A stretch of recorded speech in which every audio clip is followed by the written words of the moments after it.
speak on behalf of the 30 graduates of the Grade 6 Umakwin.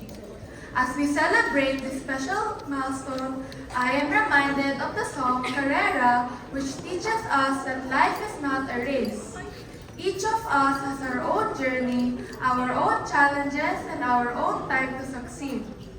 Throughout our elementary years, we learned that what truly matters is not how fast we reach our goals, but on how much we learn, grow, and persevere along the way. Today, we are proudly standing here on stage as graduates because of the support from our parents, teachers, and friends. On behalf of my classmates, I would like to thank everyone who guided and believed in us. As we move on to the next chapter of our lives, may we continue to trust our journey, follow our dreams, and remember that success comes to those who keep moving forward. Congratulations, my fellow graduates, and thank you very much.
masyadong